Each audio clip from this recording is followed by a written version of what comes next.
Good morning, কেমন আছো সবাই? আশা করি সবাই অনেক ভালো আছো, সুস্থ আছো। আমি কি তোর সাথে কথা বললেই ভাববে ওর সাথে কথা বলছি। দেখো ছাগল একটা। সকালবেলায় উঠেই ছাদে আসলাম। আশিবাসি কাজ আর কি বলতে, বাসন মাজা, রান্নাঘর গোছানোটা হয়েছে। তারপরে জামাকাপড় ফ্রেশ হলাম, জামাকাপড় চেঞ্জ করলাম, ছাদে আসলাম। ব্যাস, এই হচ্ছে সকালের কাজকর্ম। ঝুড়ি আনলে ভালো হতো, অনেকগুলো বেগুন হয়েছে, বেগুনগুলো একেবারে তুলে নিয়ে চলে যেতাম। আর আমাদের সবেদা গাছের সবেদাগুলো বেশ এবার বড় হয়েছে একটু একটু করে। ভালো লাগে জানো তো, সকালবেলা উঠে যদি একটু ছাদে এসে বসো না, সবুজের মাঝে বসে থাকলে দেখবে তোমার অনেকটা সময় কেটে যায়। বসে থাকলে হবে না, কর্তামশাই বলে দিয়েছে তাড়াতাড়ি করে ওঠাতে হবে। নিচে গিয়ে কর্তামশাইকে তাড়াতাড়ি করে ওঠাতে হবে, ওকে উঠিয়ে দেবো। তারপরে ঘরের রান্নাবান্না বাদবাকি যে কাজকর্ম সেগুলো রয়েছে, সেগুলোও করতে হবে। বসন্তকালে একটা প্লাস পয়েন্ট, সেটা হচ্ছে কোকিলের ডাক, মানে এক্সট্রা পাওনা। সেটা এত ভালো লাগে যখন ডাকে, আর ওদের যখন ভেঙাবে না তখন আরও বেশি করে ডাকে, ইচ্ছা করে আরও বেশি করে ডাকে। আর এই গাছটায় আমাদের 2 বছর ধরে হচ্ছে বেগুন, বেগুনে ভর্তি হয়ে গেছে, মানে কোথাও ফাঁকা নেই বেগুনে। সমস্ত জায়গায় ছোট ছোট ছোট ছোট বেগুন হয়ে রয়েছে, সব যদি একসাথে হয় না। আর নিচে দেখো আপেলের মতো ঝুলে রয়েছে, আপেল গাছের গোড়ায় সব বেগুনগুলো দেখেছো কত হয়েছে, সব আপেলের মতো ঝুলে রয়েছে। অনেকগুলো ফুল ফুটেছে, তো আজকে ফুলগুলো তুলবো ভাবছি। এই গাছটায় অনেকগুলো ফুল ফুটেছে, আর একটা সুন্দর ফুল ফুটেছে। দাঁড়াও, এই দেখো, এই জবাটা ফুটেছে, দেখেছো কি সুন্দর কালার, আর দেখতেও কত বড় ফুলটা দেখো।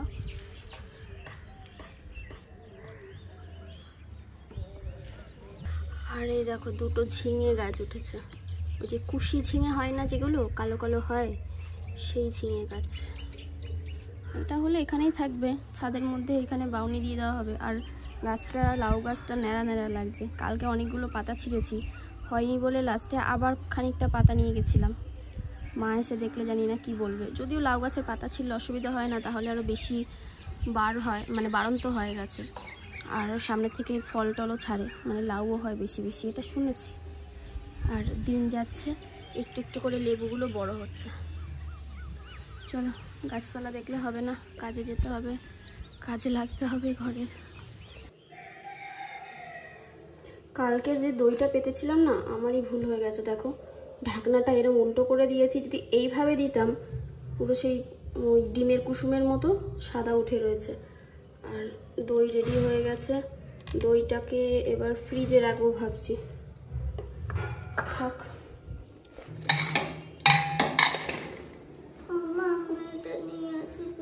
কাছ থেকে, ওই জন্য দিই তোমার নালিশ করতে এসছে।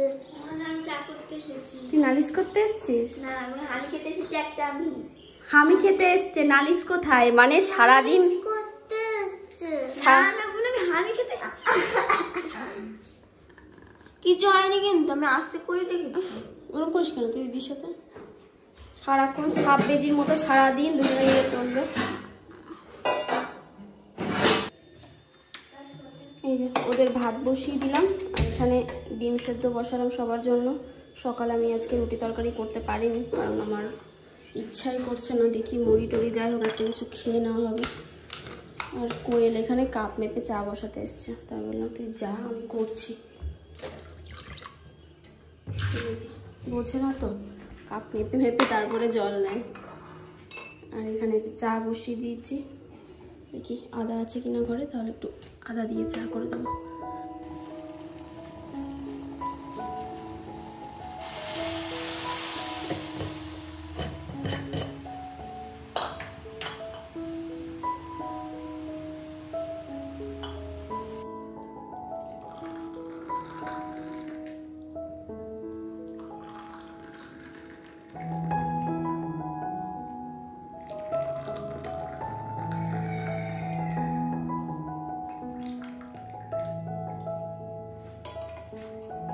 ওকে স্নান দান করে দিয়েছি, আর মেয়েও স্কুল চলে গেছে। আজকে না ওদের স্কুলে খেলা রয়েছে, ওই জন্য আর কি রেডি হয়ে গেছে। বলছি কি মা আমি কিন্তু প্রাইজ নিয়ে আসবো। আমি বললাম দেখো বাবা, প্রাইজ নিয়ে আসো না না আসো, তোমাকে নাম দিতেই হবে, খেলতেই হবে।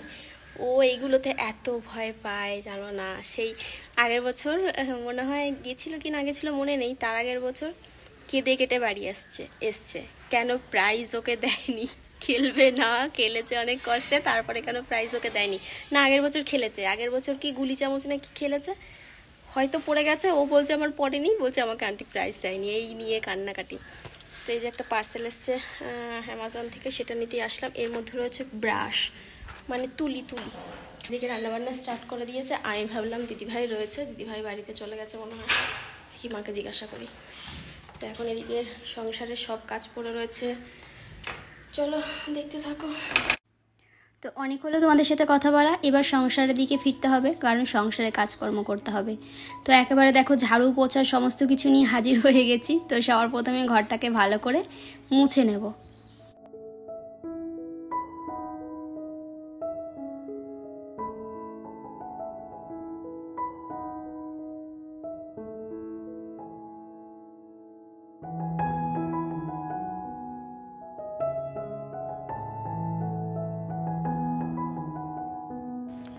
যখন দেখবে কোথাও ঘুরতে যাই বা ঘুরতে থেকে আসি, তখন না ঠিক কাজে মন লাগে না।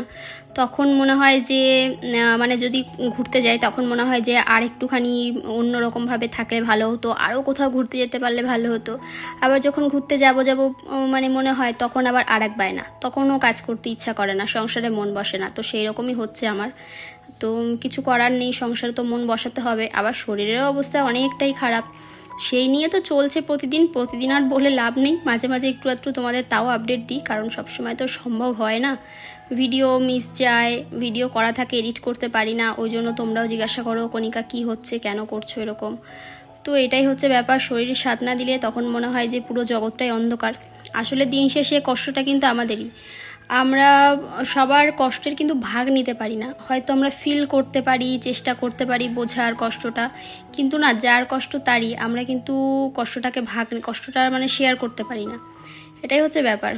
তো রোগও সেরকম একটা ব্যাপার, আমরা যদি রোগে পড়ি, রোগটাও কিন্তু আমার, সেই রোগের জন্য যে কষ্টটা হয় সেটাও কিন্তু সম্পূর্ণ আমাদের নিজেদেরই হয়।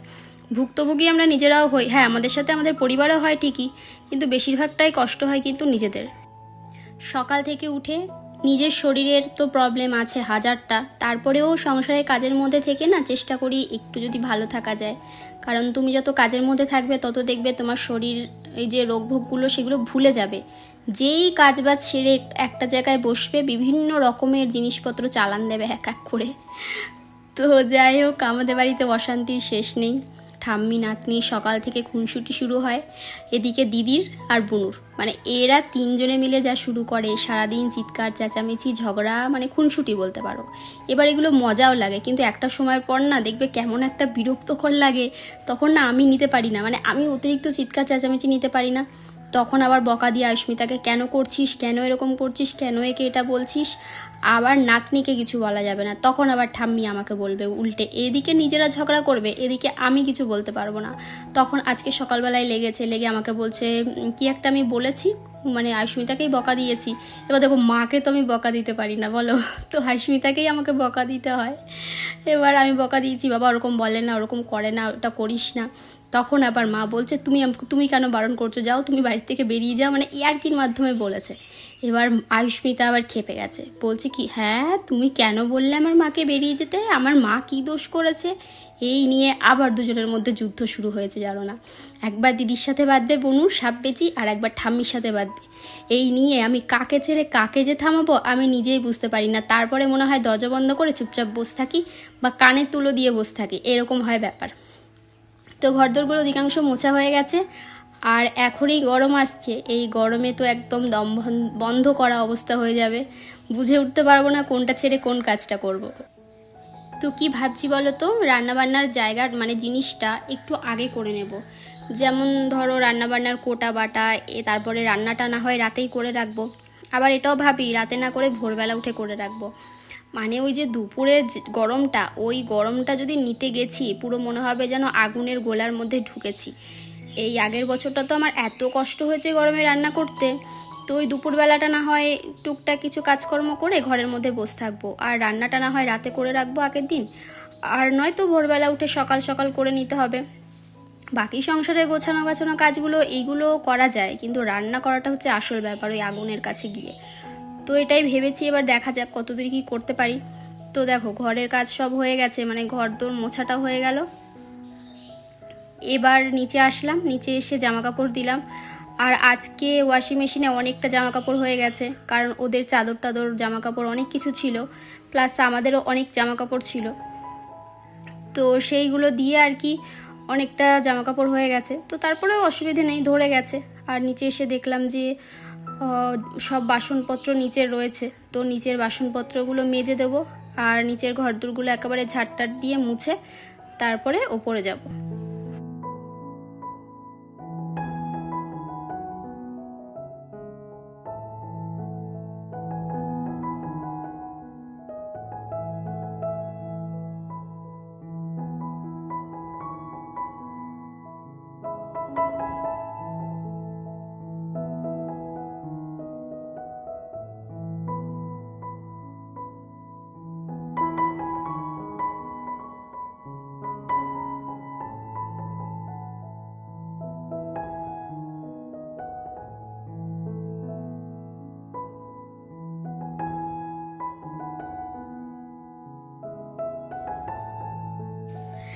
একটা কাজ করতে এসে তখন 10টা কাজ মনে পড়ে। বাসনটা সব মেজে ধুয়ে নিলাম, ধুয়ে উপর করে রাখলাম, জল ঝরে যাক, পরে না হয় মা ওপরে নিয়ে চলে যাবে, অসুবিধে নেই। আর মা সকাল সকাল আজকে ঘুম থেকে উঠেছে, মা মনে হয় ওই বাড়িতে গেছে বা কোনো কাজে বেরিয়েছিল, তো ঠিক আমার মনে নেই এই মুহূর্তে কী করতে গেছিলো কালকে। তো যাই হোক, ওই জন্য আমি এদিকের কাজকর্মগুলো তাড়াতাড়ি করে দিচ্ছি, না হলে সেই বেলা 12টা 1টা বাজে ঘরে ঝাড় দিতে, বাসনপত্র ধুতে নিচের। তো আমি তো যেদিন আসি সেদিন তাড়াতাড়ি করে দিই। এবার সব দিন হয়ে ওঠে না আমারও, কারণ আমাকে উজ্জ্বলকে কোনো দিন তাড়াতাড়ি ওঠাতে হয়, তো সেই দিন আমার হয়ে ওঠে না। তারপরে মেয়ের ব্যাগপত্র গুছিয়ে দেওয়া, ওর সকালের হোমওয়ার্ক যদি কিছু থাকে সেগুলো করিয়ে দেওয়া, তো এগুলো করতে আমার আর সময় হয় না, ওই জন্য আর সেই দিনটা আর করতে পারি না। আর কোয়েল এখানে বসেছে প্রজেক্ট করতে, পুরো ঘর একদম খিচুড়ি করে। তো আমাকে বললো মামি গুছিও না, পরে গুছাও। এবার পরে তো আমার আর সময় হবে না, আমি বললাম আমি যতটা পারি করে দিয়ে যাই, তুই তোর কাজটা কর। তো ওইদিকে প্রজেক্ট করছে, আর আমি এদিকে ওদের ঘরের কি বলে ড্রেসিং টেবিল, তারপরে এমনি টেবিল সব কিছু একটু মুছে নিলাম, মুছে নিয়ে ঘরটাও ঝাড় দিয়ে নিলাম। বিছানাটা আমি এক পাশ থেকে ঝাড় দিয়েছি, মানে গুছিয়েছি, আর এক পাশ থেকে গোছাতে পারিনি, যেহেতু ও ওই থার্মোকল যেগুলো হয় কি বলে শোলাগুলো, ওগুলো কাটছিল আর কি, সারা বিছানা ভর্তি ছিল মোটামুটি। তো ওই জন্য আমি আর ওটায় হাত দিলাম না, যে ওর কাজের জিনিস নষ্ট হয়ে যাবে। তো এই ঘরে এসে এই ঘরের বিছানাটা একটু টান করে পেতে ঝেড়ে টেড়ে দিয়ে এই ঘরটাও একেবারে মুছে দিয়ে চলে যাব। ঝাড় দেওয়া হয়ে গেছে, তো মোছাটাই বাকি রয়েছে আর কি। আর তারপরে আজকে তো অস্মিতা স্কুল গেছে, স্কুল থেকে চলে আসবে ওই ধরো তখন 3টে বাজবে, যদিও আসতে অনেকটা লেট হয়ে যায়। আর আজকে সকালে টিফিন সেভাবে কিছু দেওয়া হয়নি, পাউরুটি জ্যাম ফল এগুলোই আর কি দেওয়া হয়েছে, তো কিছু করে দিতে পারিনি সেভাবে।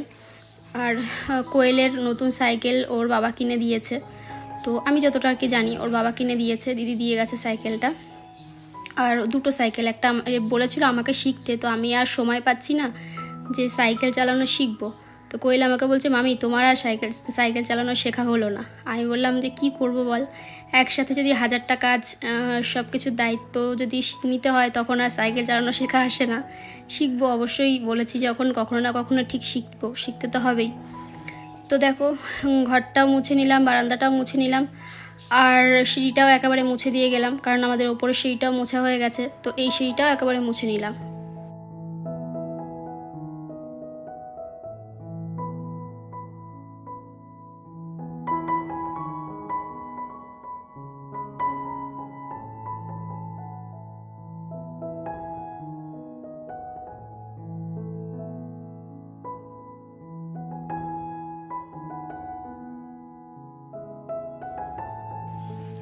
আজকে যেহেতু রান্নাবান্নাটা আমাকে করতে হয়নি, আমি এদিকে কাজকর্মগুলো সব করছিলাম, মা করে নিয়েছে রান্নাটা।